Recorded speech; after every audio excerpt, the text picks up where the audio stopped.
Hoy tenemos con nosotros a Jaime Escribano Ortiz, que es fotógrafo y escritor, y ya iba predestinado a ser escritor por su primer apellido, como podéis comprobar, Escribano.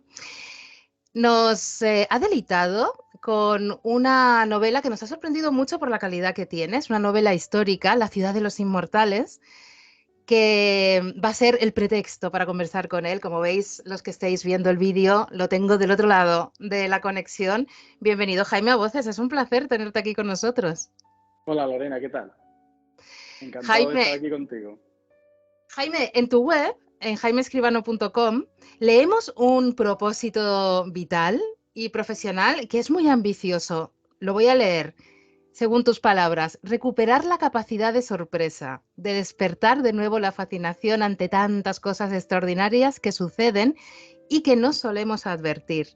¿De dónde te viene ese impulso, esa necesidad de reivindicar y trabajar para conseguirlo? Sí, porque eh, yo veo que, por ejemplo, sin la capacidad de sorpresa y sin ese sentido del asombro, nunca se hubieran descubierto tantas cosas que se han descubierto la ciencia, por ejemplo. Ujú, La ciencia mira desde el asombro, en el sentido de que no da nada por supuesto. Quiere saber por qué. Mm, Nunca se hubiera mirado al cielo de noche y se hubiera intentado averiguar qué había más allá de lo que se veía.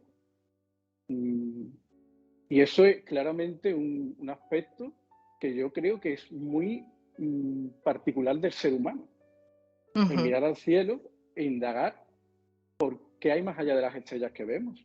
O ver, por ejemplo, eh, un objeto cualquiera y pensar, este objeto si lo dividimos hasta el infinito, ¿qué hay? ¿Qué es lo más pequeño que puede existir? Y no es una cosa de simple curiosidad, porque realmente al final nos define, porque Ujú. nosotros estamos en medio de entre lo muy grande, entre lo inmenso y lo infinito, y lo infinitamente pequeño.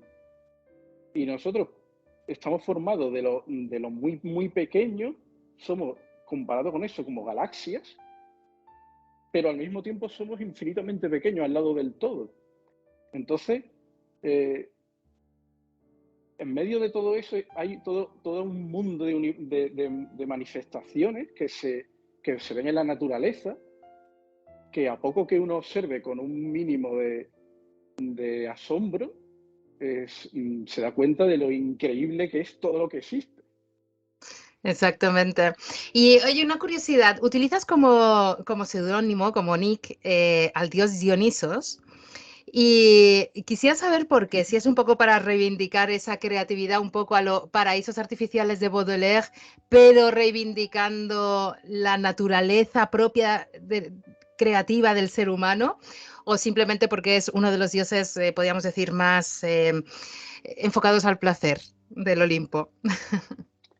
En realidad viene de cuando leí el- la obra de Nietzsche, donde comparaba a Apolo y Dionisos como dos dioses que representaban el orden con, digamos, la naturaleza más salvaje del hombre. Y él hacía todo un estudio sobre las implicaciones psicológicas que eso tenía. Ujú. Y Dionisos era esa parte salvaje del hombre que no queremos reconocernos a nosotros mismos, pero que está ahí y que forma parte de nosotros y que nos influye, aunque no queramos verlo, aunque no queramos reconocernos como eso. En realidad dentro de nosotros hay muchos nosotros. Y por simplificarlo, está Apolo, por un lado, como lo que decía Nietzsche, que era la persona que trata de ser políticamente correcta, que trata de que los demás, aparentar hacia los demás lo que uno piensa que los demás esperan de él, y luego está Dioniso, que es el lado salvaje, el lado de la persona que en realidad es lo creativo. Ujú. Cuando uno se atreve a reconocerse ahí, empieza a liberarse de esas ataduras que te quieren impedir que tú te manifiestes de esa manera y empiezas a ser creativo. Por eso cogí Dioniso, bueno, tiene otras implicaciones también, como el dios del vino y del exceso, pero bueno, yo creo que todo va un poco por ahí. Ujú. Y Dios de la fertilidad también en todo su ámbito, tanto también, fertilidad creativa como familiar, en toda su dimensión. sí, porque al final la creatividad es eso. Mm, El, eh, la naturaleza es creativa. La naturaleza, y eso forma también parte de lo que hablábamos antes del asombro, ¿no? La naturaleza se va adaptando a circunstancias, da igual cuáles sean, se reinventa continuamente y va creando formas nuevas. Esto, Y se abre paso, es decir, por mucho que la realidad social quiera impedirlo, nuestra creatividad, nuestra manifestación siempre se va a abrir paso. ujú. Esto tiene muchísimo que ver con la ciudad de los inmortales y con esa Atenas inmortal, que se recupera constantemente, sigue luchando por la supervivencia, que al final también es una extrapolación de lo que es el ser humano, como bien estás explicando igualmente, ¿no? Eh, el objetivo último es sobrevivir o perdurar. En realidad es la historia de cualquiera de nosotros. Ujú, Eh, la vida te va poniendo dificultades continuamente y al final tú no te enfrentas a las circunstancias, tú te enfrentas a ti mismo. Tú te enfrentas te obliga a posicionarte, las circunstancias te obligan a tomar partido y a, mm, y a reconocerte dónde estás tú exactamente. ujú. Y, y esa es un poco la historia de la ciudad. La ciudad trata de sobrevivir a situaciones muy extremas y todos los personajes que están dentro de esa situación viven su particular lucha y cada uno trata de posicionarse según sus propios valores, incluso algunos intentando descubrir cuáles son esos valores Mm. dentro de unas circunstancias muy difíciles. Totalmente. Antes de adentrarnos en la trama y en la exuberancia, por definirla de alguna manera, porque es exuberante tu manera de contar la historia, es embriagadora completamente. Antes de adentrarnos, como eres fotógrafo, me gustaría saber qué fue antes, la fotografía, la escritura. ¿Fueron dos muestras paralelas, simultáneas prácticamente o complementarias de tu expresión, de tu creatividad? ¿Y cómo llegas a la literatura? Pues primero fue la literatura como lector. Desde chico yo empezaba, todo lo que caía en mis manos lo leía, a veces varios libros a la vez. Eh, ya en, no sé si era segundo o tercero de GB gané un concurso de teatro que representaron en el colegio de los niños. Y luego de adolescente siempre llevaba una libreta y la tenía llena de reflexiones y de poemas. Y luego ya durante muchos años dejé de escribir y hace unos cuantos años empecé a escribir una novela. Bueno, la empecé a escribir y la terminé, pero ahora la leo y la veo llena de errores desde la perspectiva de ahora. Esa novela me sirvió muchísimo para esta segunda porque aprendí mucho de lo mal que hice muchas cosas muy bien, pero yo que soy muy crítico, me fijé mucho en las cosas que hice mal. Y me hice con muchos libros de escritura, de los típicos fallos que se pueden cometer a la hora de hacer una novela. Y bueno, aprendí muchísimo. El principal error que yo considero que cometí es que en la típica diferenciación entre escribir a brújula o a mapa, yo empecé aquella novela a escribir a lo que me saliera. Me Mm, salió bastante bien. De hecho, era una novela bastante voluminosa, pero sí es verdad que llegué a muchos callejones sin salida. Y lo recompuse como pude, pero no me convenció el resultado y tendría que haber la estructura mucho más. Al final la dejé en un cajón pensando que más adelante lo haría, pero bueno, luego vino el viaje a Grecia, que es donde empecé a pensar en escribir una gran novela, que era el sueño de mi vida, hacer una gran novela sobre la antigua Grecia, porque la antigua Grecia es una de mis grandes debilidades. Ujú. A mí me gusta mucho la historia, y especialmente el mundo antiguo, y especialmente la antigua Grecia.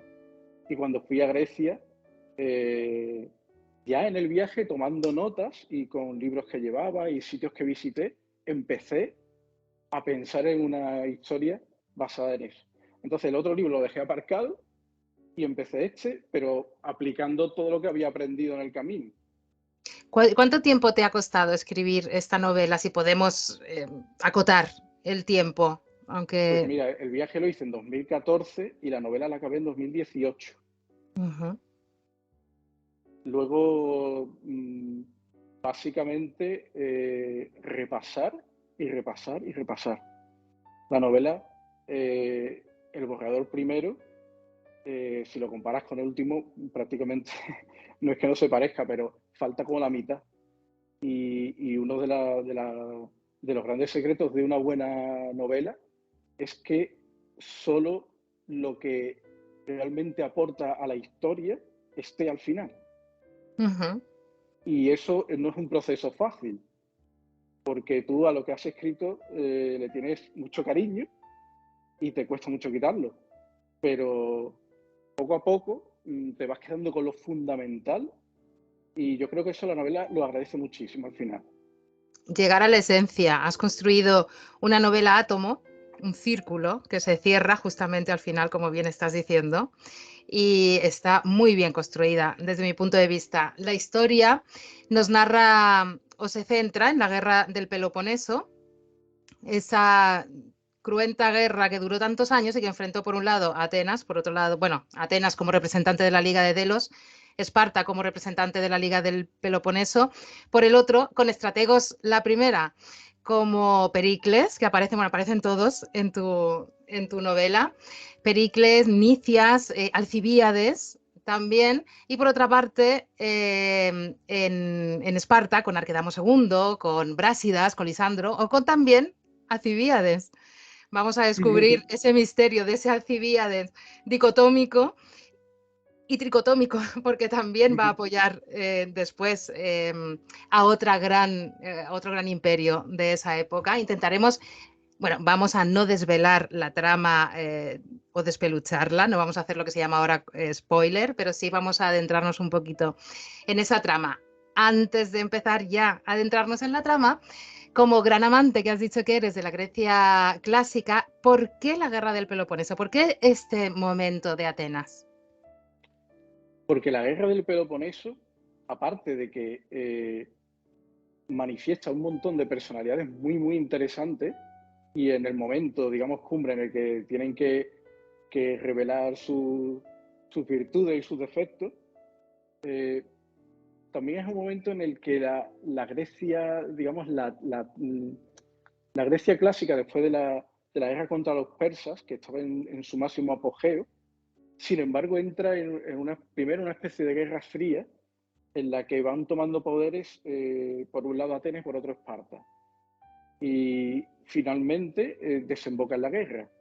Y hay un proceso de descomposición muy interesante del momento más álgido de esa cultura, como, digamos que sus contradicciones la llevan irremediablemente a la autodestrucción. No solo como cultura, en el sentido de la cultura helénica, sino la misma Atenas, que había inventado la democracia como un sistema absolutamente novedoso y que, bueno, luego a lo largo de la historia va a inspirar muchas constituciones modernas, pero sus contradicciones internas también la llevan a la desintegración de la propia Atenas. Uh-huh. Entonces, cuando empieza la novela, ellos no lo ven, o al menos la mayoría de la gente no lo ve, pero sí hay gente que sí se da cuenta de que eso va a venir. Y como tantas otras veces pasa, lo van advirtiendo. Y es un proceso en el que progresivamente todos se van dando cuenta de que no todo era tan bueno como parecía. Ni tan malo, eso lo iremos viendo a lo largo de la trama, aunque está la historia real que conocemos. pero se desmenuza y nos sumerges completamente en esas estrategias, estratagemas, en las tácticas de guerra. Al principio, los dos primeros párrafos prácticamente de tu novela, en la primera página, dice: ahora que entramos en la retomada ciudad, no vemos sino espectros de los hombres que alguna vez fuimos, regresando a un lugar que dejó de existir, pues ni nosotros ni ellas somos reconocibles. Quizás es la derruida estatua de Atenea la que representa mejor que nada ese desasosiego que lo cubre todo. Lo demás está casi igual y, sin embargo, todo es distinto. He evitado visitar a aquellos que sé dónde encontrarlos, se non tampoco busco a nadie. Pretendíamos pasar lo más inadvertidos que resultara posible, igual que a nosotros nos pasaron aquellos con los que nos cruzamos. Diocles me ha rogado que regrese, a través de un emisario que tuvo el talento o la fortuna de encontrarme como última esperanza para evitar una inmensa injusticia. Por nada ni nadie estaría aquí, salvo por Sócrates. A pesar de que Aristos es un hombre pudiente, su casa dista de ser ostentosa. Construida con barro y madera, dispone de 2 plantas, con una escalera exterior, y sus efectos no pasan de ser unos pocos muebles útiles. Tumbados en literas, el anfitrión y los invitados comemos, bebemos y conversamos, mientras algunos perros bajo la mesa devoran las sobras. Esa es una buena puesta en escena de lo que vamos a encontrar. Y no podía empezar sino con un simposio, porque es una suerte de simposio lo que va estructurando toda la novela con esas intervenciones en ese momento en el que se reencuentran los que fueron grandes amigos y aliados. Sí, porque ellos se reúnen esa noche eh, con el objetivo de salvar a Sócrates. Sócrates, como no hago spoiler porque ya se sabe, Sócrates fue condenado a muerte de forma injusta y, digamos que el gobierno de la ciudad entonces, dándose cuenta de que se habían sobrepasado con la condena, intenta de remediarlo ofreciéndole una salida escapando. Y a sus amigos le dicen que intenten convencerlo, pero Sócrates se niega a escapar. Y la novela empieza con que la única persona que ellos consideran que podía convencer a Sócrates, que era Dion, que entonces ya no vivía en Atenas, que lo buscaran como fuera porque tenía que convencerlo porque Sócrates se negaba a irse.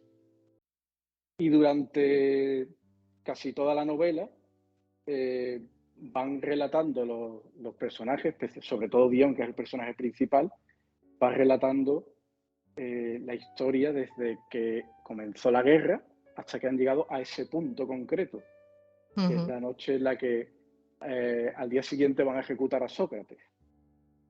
Sócrates es uno de los grandes personajes, como veis, de la novela. Es un placer encontrarlo en esa forma y es una puerta hacia reflexiones filosóficas, como no, también, porque esta novela no deja de ser, además de una novela histórica apasionante, trepidante en cuanto a las guerras, las tácticas, también es una suerte de tratado del ser humano, al fin y al cabo, gracias a esa figura de Sócrates que nos va haciendo reflexionar a través de los diálogos. Los diálogos entre los personajes también son como puertas a la propia reflexión y puertas en flashback a los momentos que nos vas a describir y en los que nos vas a sumergir. Eso me ha gustado muchísimo. Esa construcción es muy dinámica. Hace una lectura ligera, dinámica, pero profunda a la vez. Sí, también trato de hacer un poco homenaje a los diálogos de Platón, en el que todo lo que hablan es Sócrates, su estilo de enseñanza no era hablar lo que él pensaba sobre las cosas ni intentar convencer a nadie. Tenía la novedosa manera de intentar convencer a los demás, que era darles la razón y luego hacerle preguntas. Y con las preguntas iba derivando la conversación hacia donde a él le interesaba y al final a la persona que le estaba preguntando acababa diciendo lo que él quería sin darse ni cuenta. Entonces eso es un estilo que se llama mayéutico, porque él se comparaba con una partera. La madre de Sócrates era partera Y él decía que en vez de traer hijos al mundo, traía ideas. Y él consideraba que todas las ideas están dentro de nosotros, que solo hay que sacarlas. Ujú. Y él se encargaba de hacer eso. Entonces es un método muy hábil porque realmente no es fácil. No es fácil, él nunca se enfrenta con nadie, sino que, y además yo creo que en la novela se ve bastante bien, que él lo que hace es que empieza a hacer preguntas hasta que la otra persona llega a donde él quiere. Y yo creo que eso da un estilo a la novela bastante peculiar y también un poco homenaje a ese estilo, ¿no? Ujú. Y también una gran defensa al espíritu crítico, porque el pensamiento y la reflexión de la persona debe participar, no es una inducción tiránica hacia una idea, sino que tú saques la idea, pero la mastiques, la asimiles y la hagas tuya también, en cierta medida. Él dirá en un momento dado algo así como que mi única falta ha sido hacer que las personas se cuestionen todo. Bueno, lo dice irónicamente, Sócrates era un tipo muy irónico y muy gracioso y, y él, una de sus características es que se lo cuestionaba todo. Mm. Y eso no le hacía demasiada gracia a mucha gente en aquella época, y más en la situación en la que estaban. Pero les resultaba incluso molesto, porque Sócrates lo que hacía era salir a la calle y con todo el que se iba encontrando se ponía a hablar y se lo cuestionaba todo. Eso que ya era, mucha gente intentaría evitarlo, pero en ciertos temas era bastante incómodo, como por ejemplo la política. Ujú. Él no estaba de acuerdo con el sistema democrático y además lo argumentaba bastante bien, como se puede ver en la novela. O sea, realmente, pero él no atacaba la democracia. Él siempre cumplía la ley Ujú. y luego se verá en el momento de su muerte como él dice que no está de acuerdo, pero que él siempre ha acatado la ley y, y precisamente lo condenan por eso. Mm. No son los motivos oficiales, pero en ese momento resultaba muy molesto que alguien cuestionara un sistema político que estaba muy, digamos, en una situación muy límite después de todos los acontecimientos que habían pasado en la guerra y, y por eso decidieron, digamos, que se callara, pero al final el pueblo, como solía pasar en las asambleas atenienses, se venían arriba, digamos, y acabaron condenándolo a muerte. Al parecer, en ocasiones las asambleas sacan lo peor de nosotros, en realidad, como especie. Esa necesidad, esa rabia contenida o esa necesidad de buscar a culpables para justificar nuestros propios hechos, acciones o decisiones. Hoy Sócrates, si existiese, quizás sufriría la cultura de la cancelación, ¿eh? Creo que hoy en día estamos en una situación que podría asemejarse en cierta medida a esa época que narras en la novela, desde mi punto de vista. Y Sócrates no sería bienvenido. Creo que el cuestionamiento hoy en día es complicado de desarrollar. Hay pocos espacios para ello. Es que no sé si es peor, pero claro, ahora hay muchísimos más medios para censurar cualquier opinión contraria Bien. a la que, a la que, y además es que estamos como muy polarizados como sociedad. Hay Mm. muchos temas en los que tienes que opinar una cosa o la contraria. No hay matices, no hay grises, no hay una veces opino de una manera y otra de la contraria, y los ataques son implacables contra el que discrepe. Y Mm. desde luego, esto de cuestionarse las cosas, eh, eso sí que sería algo bastante novedoso en la sociedad actual, porque ahora están todas las opiniones como muy determinadas previamente. Mm. Como que cuando tú ves una tertulia, sabes perfectamente cada uno lo que va a opinar antes de que lo hagan. Sí, totalmente, totalmente de acuerdo. Es una pena. Por eso son tan importantes libros como el tuyo, que nos hacen entender la necesidad, incluso, bueno, en la máxima de conocernos a nosotros mismos, pero la necesidad de ahondar en nuestras propias motivaciones y cuestionarnos a nosotros mismos. No tenemos por qué elegir a lo largo de nuestra vida siempre el mismo camino.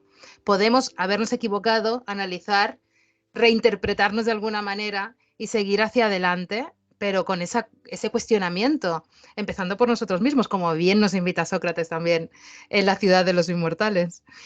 En la asamblea en la que se va a declarar la guerra entre Atenas y Esparta, Dion, como narrador, dice: aquel día no venció Atenea la meditación y sabiduría en asuntos de guerra, sino que fue su hermanastro Ares, personificación de la brutalidad, la violencia, quien sonrió complacido.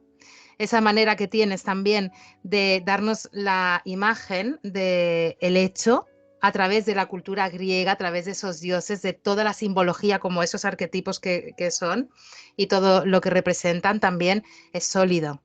Nos ayuda a entender todo muchísimo mejor y adentrarnos en esa cultura. Sí, porque era mi gran objetivo, era compartir mi amor por la antigua Grecia y es, la dificultad realmente está en que tú puedas transmitir esos conocimientos sin que, digamos, resulte algo como si fuera algo académico, ¿no? Sino que forme parte de la historia, que le vaya encontrando el lector el atractivo a esa época y a los valores de esa época, porque no se entra a decir los valores de esta época eran los homéricos, que, por ejemplo, ¿no? Que son valores absolutamente diferentes a la sociedad actual y que además hoy en día serían muchos de ellos políticamente bastante incorrectos, pero son muy atractivos culturalmente, muchos de ellos, y, y explican muy bien por qué hacían cosas que hoy en día no se entenderían. Ahora que estás hablando de esto, también tratas con mucho respeto al lector, con esa madurez que debe tener el lector ante cualquier lectura y esa toma de conciencia de la historia.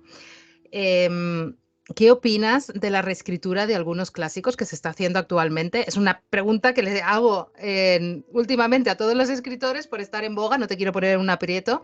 Yo te doy mi opinión, yo estoy completamente, obviamente, en contra. Quiero ser yo, como lector, que me considero mínimamente inteligente, quien determine las lecturas que considero que son aptas para mí o no, y que sepa colocar en su tiempo cualquier tipo de escena, ¿no?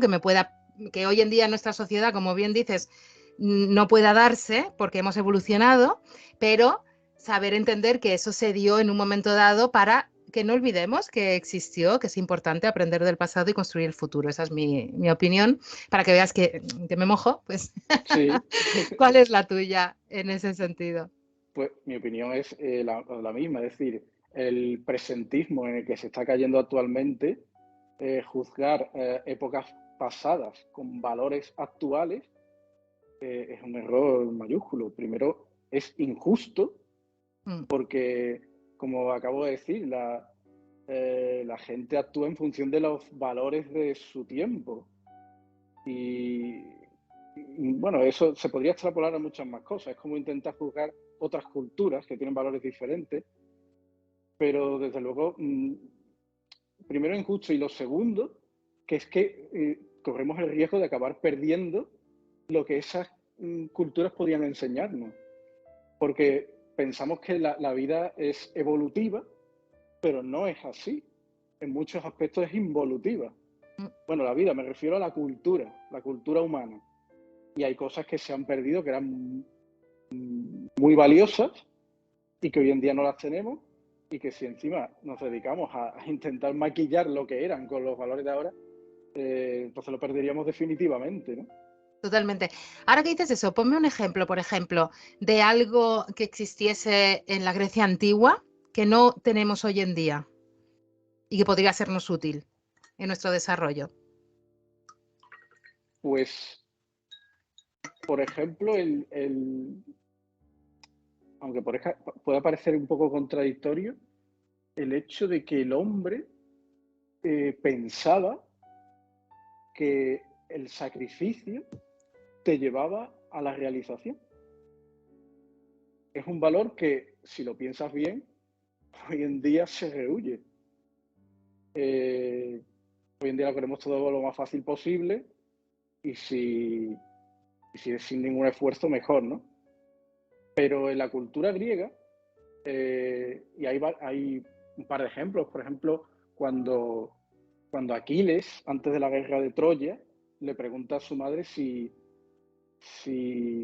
va a la guerra, o sea, si no va a Troya a la guerra, mm, va a tener una vida muy cómoda, va a conseguir todo lo que quiera, va a ver crecer a sus hijos, y si va a la guerra, va a morir joven, pero se le va a recordar para siempre.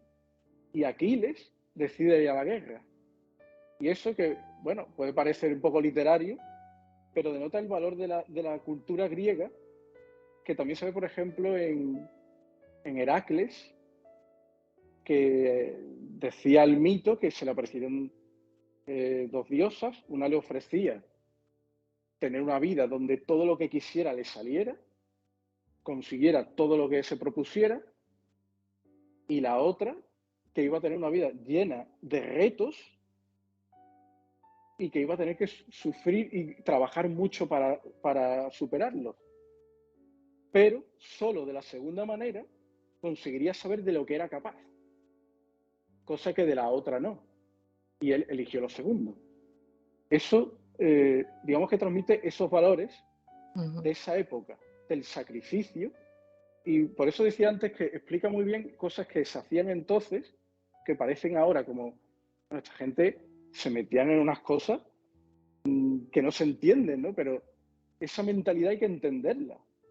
Y a mí eso me parece muy valioso, muy empoderante. De hecho, también de ver un poco la vida más allá de la comodidad y de los logros, es la búsqueda de lo que tú eres capaz de hacer. Te ayuda a tomar conciencia efectivamente de ese poder. Eso es, como bien has dicho, empoderante. Eso sí que es empoderante. Dion es un buen ejemplo de todo esto que estamos hablando. Evoluciona muchísimo en la Ciudad de los Inmortales a lo largo de toda la historia. Y es un meteco.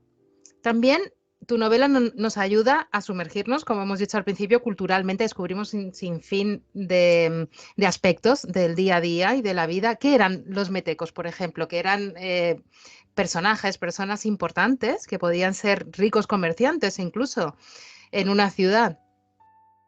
Sí, porque la sociedad de Atenas de esa época estaban los hombres libres, que eran los ciudadanos, los que tenían derecho a voto en la asamblea y podían ostentar cargos públicos.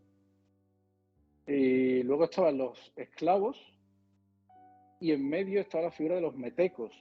Los metecos eran hombres libres, pero que no eran ciudadanos atenienses, no tenían derechos políticos, pero tampoco tenían derecho, por ejemplo, a tener propiedades. Y Dion es un caso particular en el que precisamente Pericles, que quería que, digamos, no hubiera tantos ciudadanos con derecho a voto, porque, bueno, por un tema, digamos, de organización, impulsó una ley según la cual todos los ciudadanos debían ser hijos de padre y madre ciudadanos. Entonces, el caso de Dion, su padre era ateniense, además era oligarca, que era de una importante familia, pero su madre era extranjera. Era griega, pero no era ateniense. Entonces, como esa ley de Pericles se había aprobado justo un año antes, Dion no era ciudadano. Era un hombre libre, tenía mucho dinero porque su padre lo tenía, era comerciante, pero la gran frustración de su vida era que él no podía ostentar ningún cargo público, no podía tener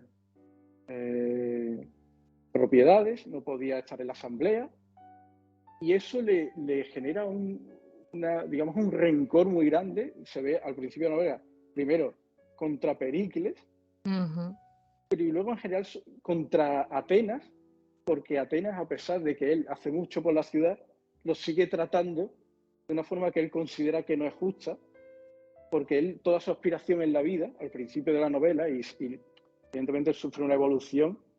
Al principio todas sus aspiraciones que lo hagan ciudadano. Mm.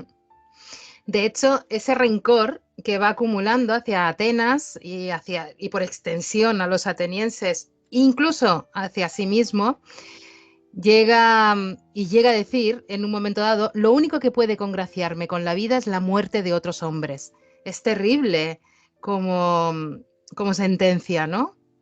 Sí, sí, porque denota los momentos más oscuros de una persona. El caso de Mm, Dion, yo ya digo que, como he dicho al principio, es como una alegoría del tránsito vital de una persona que empieza desde que somos jóvenes e intentamos conseguir, digamos, un estatus, mm, eh, y que luego, progresivamente, según va pasando la vida, empiezas a ver que todas esas cosas, digamos que no son tan prioritarias. Pero, volviendo a tu pregunta, lo que en ese momento concreto de Dion, lo que le pasa es que él está absolutamente cegado de objetivo del estatus. Y él va a la guerra, lucha por Atenas, pone en peligro su vida, consigue grandes cosas, pero cuando vuelve sigue viendo eso que él percibe como un desprecio. Y, y ese odio lo manifiesta, digamos, en eso, ¿no? Digamos que él solo se sentía realmente bien en la lucha, en la guerra, porque allí él pensaba que no había injusticia, no había opiniones, ni había clases, sino que era hombres contra hombres, ¿no? ujú. En paralelo a los hombres, esta organización en la ciudad, tenemos a las mujeres. Las mujeres son muy importantes también en tu trama. Conocemos las etairas. ¿Quiénes eran esas mujeres y cómo se convertía una mujer en etaira? ¿Y qué tipo de mujeres se convertían en etairas? Pues aquí, una vez más, tenemos que poner en contexto cómo estaba organizada la sociedad ateniense. En general, la griega, menos la espartana, que las mujeres las trataban muy diferentes. Las atenienses, digamos, las ciudadanas, se casaban por ley, pero no se casaban por amor, se casaban por contrato. Al llegar a la pubertad se casaban con hombres mayores y ellas no las elegían su marido o su tutor, y, dependían del padre hasta que se casaban, y luego dependían, legalmente me refiero, bueno, y económicamente y de todo, una vez que se casaban, del marido. Digamos, su función en la vida era tener hijos y cuidar del hogar, y se acabó. Entonces, luego estaban las que no eran ciudadanas, que a priori podría parecer que tenían peores condiciones de vida, pero en muchos casos no era así. El caso de las etairas, que eran, en griego significa literalmente acompañante Ujú. o compañera, eh, y estas mujeres tenían una libertad absoluta. Ganaban mucho dinero, tenían mucha influencia social, y muchas incluso lo preferían a la vida de casada. Entonces, me parece muy interesante porque, eh, como te decía antes, los valores de una época, Ujú. eh, incluso salvando eso, había quien pensaba que le daba igual lo que pudieran pensar en cuanto a su honorabilidad, sino que ellas preferían la libertad. Eso lo explica muy bien Berenice, el personaje, que es una etaira. Etaira hace apología, ¿no?, de su condición para ser libre. Sí, Más allá, además, veremos a otras a lo largo de la trama, más allá de servicios o intercambios sexuales, eran mujeres preparadas, inteligentes y acompañantes, como bien dices, a nivel cultural también estimulaban las conversaciones, como vemos en una celebración, creo que era en casa de Alcibíades, en la que está Sócrates, están todos ahí, llegan las etairas y algunas, aparte de realizar los bailes y insinuaciones sexuales, eróticas, demás, se sentaban a conversar. con los invitados. Sí, eran personas eran muy cultas, incluso sabían tocar instrumentos musicales. eh, es que no es la visión, digamos, actual de lo que es una acompañante, ¿sabes? Ujú, Ellos, de hecho, hay personajes muy interesantes en la historia. La propia Aspasia, que era la compañera de Pericles, formó lo que se llamó el Círculo de Aspasia, y reunía gente como a Sócrates, como a Protágoras, como a Fidias, y personajes que han pasado a la historia pertenecían al Círculo de Aspasia, y ella era la que hacía un poco de maestra de ceremonias. ujú. Y también era la compañera de Pericles. Es decir, el concepto que podemos ver desde nuestra perspectiva de ahora, de una compañera a la que llevaban, no, eran personas influyentes. Así es. Tenemos también a la madre de Dion, Agnes. No entraremos mucho en su rol para que los lectores lo vayan descubriendo, porque es maravilloso. Y tenemos incluso hasta una femme fatale, o una mujer con rasgos de femme fatale, que es Roxana, que me ha maravillado. Me ha gustado muchísimo esa relación que tienen con Dion, porque es también otra manera de lucha, de pelea, de estrategia, de estratagema. Lo que ocurre en el campo de batalla ocurre también en su relación. Es como paralelo y se desarrolla así. Y me ha parecido muy, muy interesante. No podemos decir mucho, pero ¿te has inspirado en alguien para construir ese personaje en concreto? El de Roxana. En realidad me he inspirado en varias personas. Eh, ella tiene una serie de características, Rosana, que la hacen el personaje total. Mm, Porque digamos que cuando aparece en la trama, rompe el mundo de Dion absolutamente. Y un hombre acostumbrado como él a la guerra, a las traiciones políticas, se encuentra con algo que para él supone un reto absoluto y que le supera.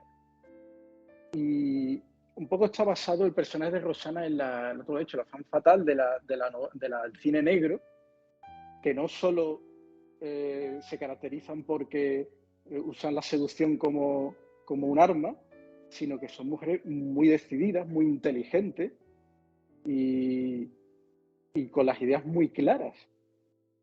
Y todo eso conforma un poco el personaje de Roxana, ¿no? ujú. Y ¿te basaste en alguna mujer de tu entorno? Ya voy más ahí, más allá. No, ya te digo que me he basado en, digamos, vamos a dejarlo en aspectos de personalidad de varias mujeres. Porque es que es un personaje, cuando lo leáis os vais a dar cuenta porque estoy incidiendo tanto en Roxana. Me ha parecido un personaje de mujer absolutamente maravilloso, absolutamente maravilloso. Has hablado de la seducción, el papel del sexo, del erotismo, también que entra en las estrategias, tanto como medio de comunicación como propia estrategia o táctica, herramienta de táctica. Los hombres tampoco lo tienen sencillo en este mundo, en esa Atenas del siglo V, del siglo V antes de Cristo, en esas marañas de poder, conspiraciones, traiciones continuas, no sabes. En un momento dado hay personajes que dicen, es que no quiero saber en quién puedo confiar, porque llega un momento en que es imposible saber si te puedes fiar de alguien, y entonces tienes que recurrir al conócete a ti mismo, ¿no? Que siempre está la voz de Sócrates detrás. En ese universo, eh, Sócrates, Alcibíades y Dion, desde mi punto de vista, conforman como un triángulo isósceles en el que Sócrates es la base, y luego tenemos Alcibíades y Dion, que son a su vez héroes y antihéroes, y se van pasando como la pelota, porque a veces los entiendes, otras veces los admiras, otras veces dices, es imposible, los detesto, no puedo con estos personajes, y otras veces les quieres dar hasta una descarga eléctrica de esto no puede ser, tienen que ir hacia otro lado. Esa construcción también muy, muy interesante de triángulo entre esos tres personajes. Y además se convierte, por otro lado, Dion y Alcibíades en una suerte de experimentos del propio Sócrates. de que vayamos descubriendo, ¿no? Todo lo que nos va avanzando a través de sus diálogos. Sí, porque realmente Alcibiades era alumno de Sócrates y, y Sócrates tuvo muchos alumnos que digamos que le salieron ranas, ¿no? De hecho, en muchas de las conversaciones de la novela se ve que Sócrates no está de acuerdo con muchas de las cosas que hace Alcibiades, incluso las prevé antes de que las haga. ¿Te das cuenta? Entre ellos no hablan nunca en la novela. No, en No quieren privado, ver, ¿no? no se quieren ver. Dion está un poco en ese, digamos, ese aspecto de búsqueda personal, se debate entre lo que le ofrece Alcibíades y lo que le ofrece Sócrates. Y un poco yendo a lo que antes hablamos de Dionisos y Apolo. Alcibíades es la ambición pura, un tipo súper inteligente, muy atractivo desde todos los puntos de vista, y que se gana a la gente como quiere y que hace lo que quiere, militarmente un genio, pero con una ambición que digamos que al final es lo que va determinando lo que hace, ¿no? Y que esa ambición además se la quiere transmitir a Dios en sus conversaciones, denostando todo lo que dice Sócrates, y Sócrates es lo contrario, es un tipo virtuoso por naturaleza, hasta extremos, diría que heroicos, y que siempre se lo cuestiona todo y que no está para nada de acuerdo con lo que hace Alcibíades. Y Dion se debate durante gran parte de la novela, en esos dos extremos. Quizás también podríamos considerarlo como una alegoría de lo que en nosotros muchas veces nos pasa. Cuando no sabemos muy bien qué actitud tomar ante una situación, siempre está la actitud recta y virtuosa y la que te sale de dentro que te gustaría hacer, ¿no? Y es muy interesante porque, como decía antes, las circunstancias, al final no es que tú realmente no te estás enfrentando a las circunstancias, te estás enfrentando a la posición que tú tomas frente a ellas, a ti mismo. Y claro, como la historia da para mucho, pues se ve a lo largo de muchísimas circunstancias como Dion va evolucionando en función de si se va decantando en uno u otro extremo. Totalmente. Al final, Alcibiades también es la personificación del pacto con el diablo. En ocasiones lo es. No podemos detallarlo, entrar en detalles, pero se convierte en ocasiones en eso, en un diablo que le dice, fírmame aquí, que te voy a dar todo lo que has deseado. Pero Sí. antes tienes que pasar por aquí. Alcibiades es eso, él le ofrece todo lo que él desea, pero todo lo que él desea en su, digamos, en su aspecto, lo que hemos dicho del principio de su vida, de la posición, del poder, del dinero, todo sabe usar muy bien la frustración de Dion, que él conoce muy bien, y digamos que le muestra todo lo que va a conseguir, que es todo lo que él desea, si hace lo que él quiere que haga. Y sin embargo, Sócrates le intenta hacer ver al principio con poco éxito que ese no es el camino. Exacto. Es la antítesis de Sócrates en muchos momentos, y Alcibíades, incluso él dirá, es una persona que evoluciona poco en realidad. Él es bastante, está consolidado, él sabe quién es. Y Como dirá, personaje, sí. como personaje, sí, exactamente, es muy interesante porque, bueno, no deja de ser un perfil de ser humano o de nosotros en algunas circunstancias. Efectivamente, que al final es lo que has hecho, es algunos personajes son la segregación de nuestros diferentes aspectos de personalidad o dimensiones también como ser humano. Y dirá Alcibíades, los únicos que han prevalecido, algo así, son los manipuladores a lo largo de la historia. Al final él se reafirma como el gran manipulador, por eso digo lo del el pacto con el diablo. Manipula de otra manera diferente, menos honesta que Sócrates, que es, como bien nos has explicado, una manipulación virtuosa, si queremos definirla de algún modo. Bueno, Alcibiades en realidad es hijo de su tiempo y él también es vencido por la manipulación. Es decir, no es tan sencillo. Él sale de un mundo en el que no se podía uno fiar de nadie, donde a él le traiciona en el momento, digamos, uno de los momentos más decisivos de su vida, le traicionan y eso, digamos que le marca de una manera que, digamos que realza definitivamente ese aspecto de su personalidad de ambicioso y de no casarse con absolutamente nadie. Alcibiades se va con el que le ofrece las mejores condiciones para él. También es verdad que, para ser justo, se vio obligado en ciertas circunstancias. Es muy Para interesante. sobrevivir. Yo creo que Alcibiades, más allá de su catadura moral, que habría que ponerla muy en contexto, pero yo creo que es un personaje fascinante. Porque yo además cuando lo descubrí, leí la vida de Alcibiades en el libro de Plutarco, le dedica una de sus vidas a Alcibiades. Y Alcibiades es un personaje digno de estudio. O sea, cómo es capaz de ser tan camaleónico, de adaptarse a las circunstancias de una manera increíble, pero una y otra vez. Y convertir a sus amigos en enemigos, y a los que eran sus enemigos volverlos a convertir en sus amigos. O sea, es una cosa fascinante. Totalmente, y lo describes muy, muy bien. Si pudieses viajar al pasado y vivir en una de las 3 grandes civilizaciones que aparecen en tu novela, Atenas, Esparta o el Imperio Persa, ¿cuál elegirías? Atenas, sin duda. ¿Atenas? Atenas.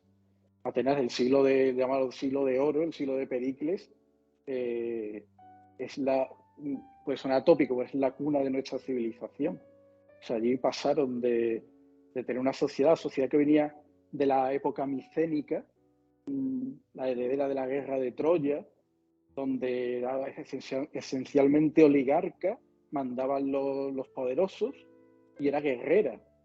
Y surge de una serie de acontecimientos políticos donde se inventan un sistema en el que todos los hombres pueden, cualquier persona, cualquier ciudadano libre puede proponer una ley y si es votada por todos sale y se aprueba.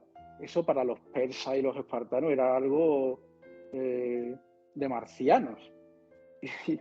Y sorprendentemente, claro, sale tan bien que empiezan a salir, gracias a que había que ganarse el favor de la asamblea, empiezan a salir oradores, se empiezan a fomentar el teatro, la literatura, la tragedia, la comedia, empiezan a surgir una serie de cosas que antes no existían, o al menos no de esa forma, y empiezan a salir personajes fascinantes. Porque ¿qué personajes fascinantes hay en los persas y en los espartanos? Los grandes, los reyes, los dirigentes, pero en la Atenas clásica salen escultores, salen dramaturgos, salen escritores, salen personalidades como Alcibiades, que no es realmente nada, pero lo es todo.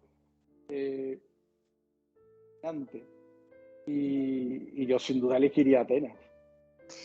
Tenemos casi que dejarlo aquí porque te dije 1 hora, se me ha pasado el tiempo volando, tengo un montón de preguntas que hacerte y no me va a dar tiempo, pero ahora que has hablado de hablaremos, hablaremos en otra ocasión porque es verdaderamente fascinante, ya os lo he dicho, lo vuelvo a repetir a los que estáis escuchando y viendo este vídeo, acercaos a esta obra, La ciudad de los inmortales, es una gran epopeya reactualizada para que disfrutemos como si fuese una película de ciencia ficción y en ocasiones hasta un buen cómic cuando describes las batallas es maravilloso. Y yo no suelo ser una persona que se sienta atraída por las batallas en una novela. En cambio, estaba deseando ver cómo iban a poder salir de donde se habían metido, sobre todo en Efectaria, cuando describes las condiciones terribles de esa batalla. Bueno, pero como no podemos decirlo todo, mejor también que os quedéis con las ganas y así pues os acercáis al libro. El teatro y las tragedias también los utilizas en tu narrativa para avisar al lector de lo que va a venir o para apoyar, consolidar un argumento de las personas que están participando en un diálogo e incluso para que descubramos curiosidades. Esto no sé si es real, ahora me lo dirás, que Eurípides salvó su vida recitando las troyanas. ¿Eso es real? ¿Está plasmado en algún lugar? Pero no fue Eurípides, fueron los... a ver cómo lo digo para no sacar la trama. Tenía... Hubo unos atenienses que se vieron prisioneros y estaban condenados a muerte y empezaron a recitar las troyanas porque eran actores. Cierto, pero no sé por qué pensé que Eurípides había estado ahí. Lo tenía sí, mal. No, porque sí, bueno, el caso es que se quedaron tan fascinados los carceleros que los liberaron. Exacto. Es Pero una eso es historia muy, real. muy curiosa. Sí, sí, es real. Mira, todas las cosas que salen en la novela, que no son propiamente el argumento, son reales. Todas. Incluso la necesidad, ahora que estoy leyendo en los últimos apuntes, de que si alguien debe ser virtuoso, ese es el político. Estas son palabras de Sócrates en La ciudad de los inmortales. Me las apropio y las lanzo también eh, para quien pueda estar escuchándonos. Sí. Qué importante es que un político sea virtuoso y que se apoye en el conocimiento. Esto es algo que me ha encantado.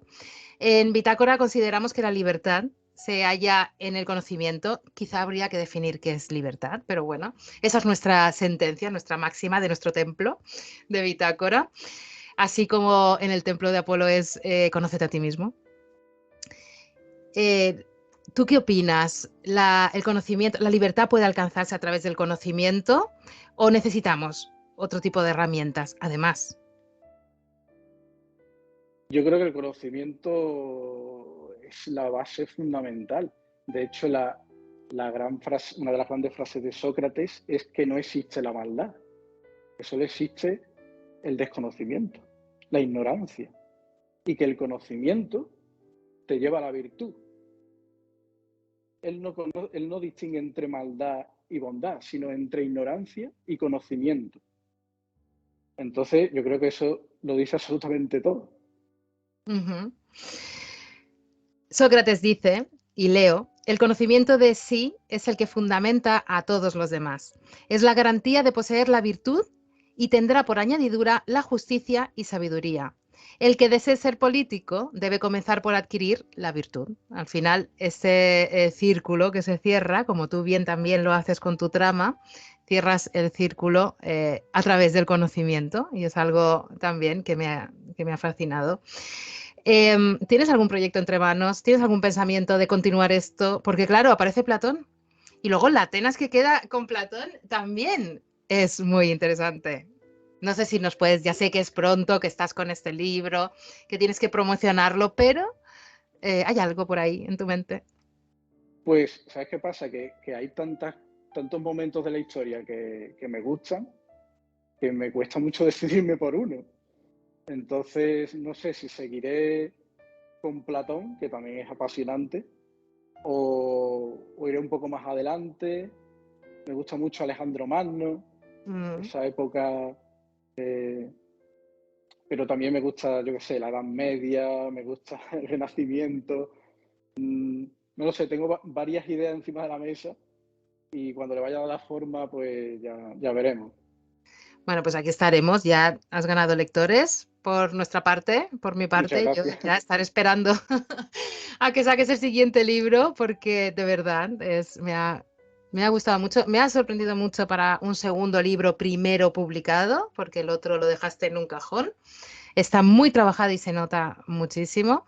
Así que muchísimas gracias por haber pasado por Voces Y nada, que estaremos esperando a que sigas escribiendo. A propósito, antes de despedirnos, a todos los que nos estéis escuchando, viendo, oyendo, pasar por la página de Jaime, jaimeescribano.com, y antes de leer La ciudad de los inmortales, os aconsejo que paséis por sus artículos, sobre todo la Atenas de Pericles, porque me parece que es muy interesante para contextualizar y refrescar los conocimientos que se nos puedan haber olvidado de cuando estudiamos o nos sumergimos en un momento dado de nuestra vida en esa época.